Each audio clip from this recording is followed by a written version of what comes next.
बिस्मिल्लाहिर्रहमानिर्रहीम। मेरे अजीज भाइयों और बहनों, सोचिए अगर पूरी दुनिया में एक ऐसा महीना हो जिसमें रहमत बरसे, मगफिरत बांटी जाए, दुआएं कबूल हो और बंदे को उसके रब के सबसे करीब होने का मौका मिले। वो महीना है माह रमजान। रमजान कोई आम महीना नहीं, ये अल्लाह की तरफ से एक खास तोहफा है, एक मौका है अपने गुनाहों को धो डालने का, अपने दिल को साफ करने का और अपनी आखिरत बनाने का। रमजान की असल हकीकत बहुत से लोग समझते हैं कि रोजा सिर्फ भूखा प्यासा रहने का नाम है, लेकिन रोजा सिर्फ पेट को रोकने का नाम नहीं, ये नफ्स को रोकने का नाम है, ये अपनी ख्वाहिशात पर कंट्रोल करने का नाम है। अल्लाह ताला ने कुरान में फरमाया कि रोजे इसलिए फर्ज किए गए ताकि तुम मुत्तकी बन जाओ, यानी परहेजगार। तकवा क्या है? तकवा ये है कि इंसान अकेले में भी गुनाह से बचे, जब कोई देख नहीं रहा हो तब भी अल्लाह का खौफ दिल में हो। रोजा हमें यही सिखाता है कि अगर पानी सामने रखा हो और हम नहीं पीते तो सिर्फ इसलिए कि अल्लाह देख रहा है, तो फिर गुनाह करते वक्त हमें क्यों याद नहीं आता कि अल्लाह देख रहा है। कुरान और रमजान का रिश्ता। रमजान वो महीना है जिसमें कुरान पाक नाजिल हुआ। यही वो किताब है जो इंसान को अंधेरे से निकालकर रोशनी में लाती है। आज हमारा हाल ये है कि रमजान में खाना पीना तो बदल जाता है, लेकिन हमारी जिंदगी नहीं बदलती। रमजान का मकसद सिर्फ इफ्तार पार्टी नहीं, बल्कि कुरान से रिश्ता जोड़ना है। हर दिन कुछ आयतें समझकर पढ़ना है, अपने दिल पर असर लेना है। रोजा सिर्फ भूख नहीं,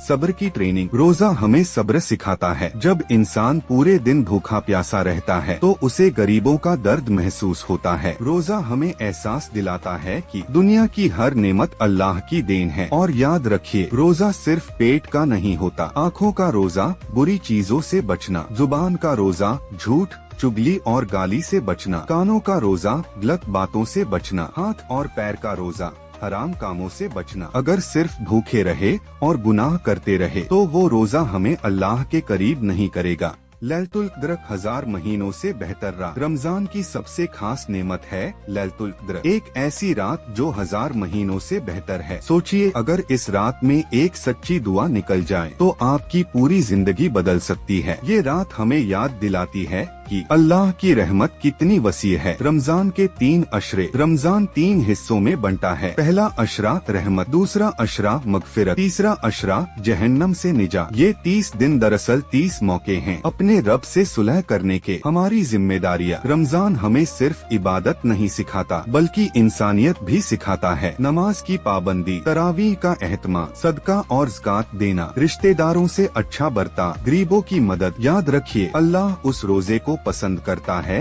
जो इंसान को बेहतर बना दे। एक जरूरी सोच, क्या हम सिर्फ इफ्तार के मेन्यू की प्लानिंग करेंगे या अपनी आखिरत की भी तैयारी करेंगे? क्या हम सिर्फ सोशल मीडिया पर रमजान मुबारक लिखेंगे या सच में अपने दिल को बदलेंगे? कौन जानता है ये रमजान हमारी जिंदगी का आखिरी रमजान हो, दिल को छू लेने वाली दुआ। या अल्लाह हमें रमजान की असल कद्र समझा दे, हमें दिखावे से बचा ले, हमें सच्चे दिल से रोजा रखने वाला बना दे, हमारी मगफिरत फरमा दे, हमारे वालिदैन की मगफिरत फरमा, हमारी परेशानियां दूर फरमा और हमें जन्नतुल फिरदौस अता फरमा। आमीन या रब्बुल आलमीन।